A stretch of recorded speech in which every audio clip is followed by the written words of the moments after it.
Hi there. This week's episode discusses the occult and may not be suitable for all audiences. Parental discretion is advised. Just Cheesy the Podcast, presented by Just Cheesy Productions.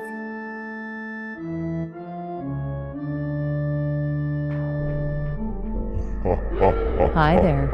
I'm your host, Fondue. I'm Cheesy. In this week's episode, we're talking about Tyromancy, Groaning cheese, grilled cheese manifestation.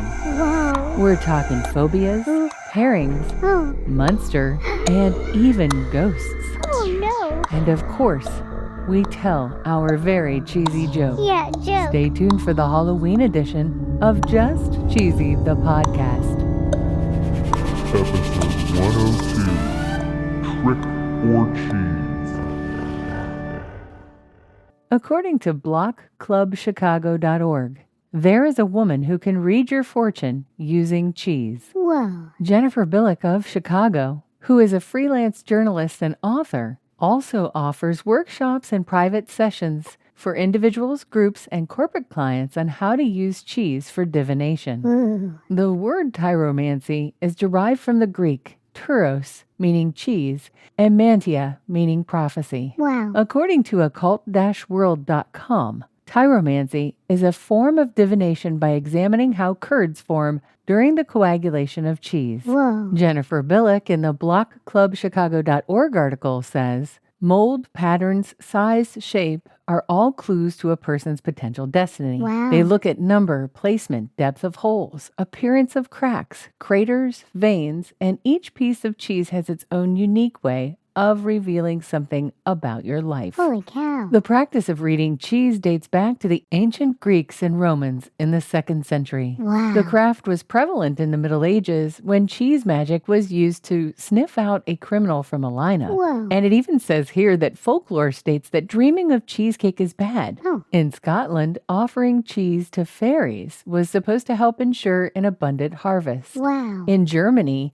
those looking to become pregnant believe they could enhance fertility chances by throwing a piece of cheese over their shoulder. Really? The video game The Witcher uses cheese for fortune telling, and it's recommended to hold a dipped piece of bread near a candle while thinking of a question and looking at the shadow it casts for an answer. Oh, wow. Occultworld.com also says that tyromancy was used by young maidens in the countryside villages to predict the names of their future husbands. Whoa. They would write the name of their prospective suitors on a piece of cheese, and the one whose name was on the piece of cheese where mold grew first was believed to be the ideal love mate. Wow. According to people.howstuffworks.com, there is something called groaning cheese. What? It gets its name because of the noises a woman emits during the pain in childbirth. Oh, yeah. Much like the tradition of today when a new father is given a cigar, back in the 16th century, fathers would get a wheel of cheese when their wives would go into labor. Wow. As soon as the baby was born,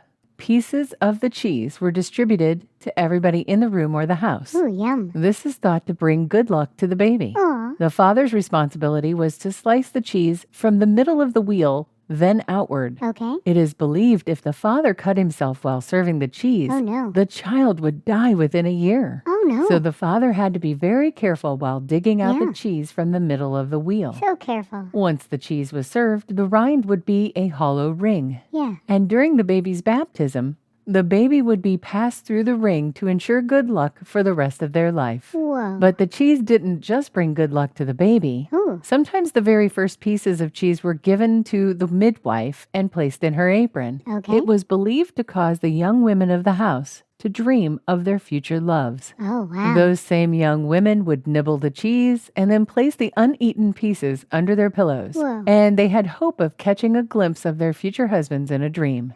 Wow. If someone refused a portion of the groaning cheese, it meant the child would grow up unlucky Oh. and devoid of personal charm. Aw. And according to plentiful.earth.com, apparently you can use your grilled cheese sandwich to manifest your goals. Whoa. They say that grilled cheese sandwiches sandwiches have magical correspondences. Ooh. Bread is great for nutrition, grounding, and protection. Whoa. They say that cheese is good for setting and completing goals, Yeah. and butter is slippery, sweet, and delicious. Oh, yeah. And it makes sure that your manifestation is a smooth process. Wow. Your manifestation would be as follows. You hold the grilled cheese sandwich and think about each part of your sandwich. How does it relate to your goal and what you want to manifest? Okay. Number 2, you visualize the goal coming true. Number 3, you visualize your goal being real with every bite. Okay. Number 4, you thank guides, God, ancestors, whoever is involved in your work. Okay. And number 5, if you cooked it yourself, imagine the heat speeding up your manifestation. Wow. This week's episode does not have a sponsor. Nope. But if we had manifested hard enough in our last grilled cheese sandwich, maybe it would. Have you ever wanted to listen to the web? Yeah. Well, Newsly makes that possible. They do? They're an all-in-one audio super app for iOS and Android. Super app. You can listen to trending articles on the web on topics that you choose and get them read to you in a natural human voice. What kind of topics? Sports, Cheese? tech, business, science. Cheese? I'm sure there's even cheese. Yay. They even have an entire section for podcasts. Are we there? Of course we are. Ooh. It's one of my new favorite podcast apps. They even have digital radio. Holy cow. Just go to www.newsly.me to download it free. Whoa. Or use the link in the description. If you use the promo code CHEESY, Cheesy. that'll get you 1 month free premium subscription. Yay. Newsly. Now, back to the podcast. Did you know that there are people that are afraid of cheese? What? Really? According to Medium.com, there is actually a word for the phobia of cheese. Whoa. It's called turophobia. Aw. And they say that it's more than likely a fear that was caused by a childhood trauma. Oh, no. According to jag.journalagent.com, people with this phobia have a problem with touching, they have an inability to eat it, and they find it disgusting. Aw. I don't know about you, Cheesy, but after trick or treat, I didn't come home and think to myself, ooh, look at that yummy candy. How can I pair that with cheese? Nope. But apparently a couple of websites have thought of it for us, and they've actually given us the perfect pairings to some of the candies that you might get during trick or treat. Whoa. They recommend sour gummy worms and fresh chèvre. Okay. This is a French goat cheese, and it's got a bit of a tang. Yeah. And they say here it looks totally spooky on a board to have a log of chèvre with worms crawling out. Oh, yeah. They recommend mounds and something called hazen blue. Oh, okay. They also suggest candy corn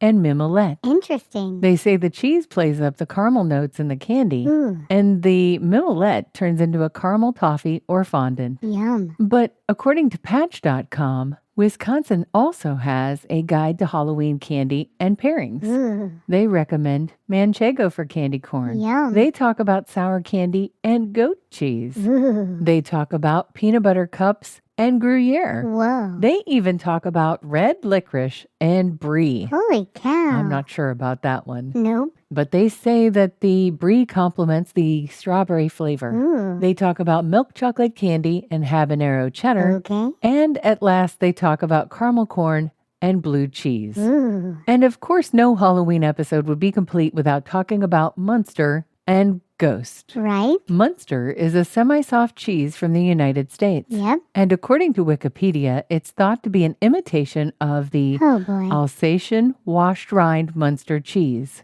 It's pale in color, smooth in texture, and has an orange rind. Ooh. The orange rind is from annatto, which is a sweet and nutty seasoning used to add flavor and color to cheeses. Whoa. And according to Nasonville Dairy, you can pick up a block of ghost pepper jack cheese for $6.45. Yum. They say it's very hot. It has the intensity twice that of habanero. Whoa. And it's for those who crave the heat. I'm ready for a joke, Fondue. Why was cheese afraid to go to the refrigerator? I don't know. Because it heard Muenster was kept inside. Oh, Get it? Muenster was kept inside? that was not very scary. No, it wasn't very scary, but it was a little bit cheesy.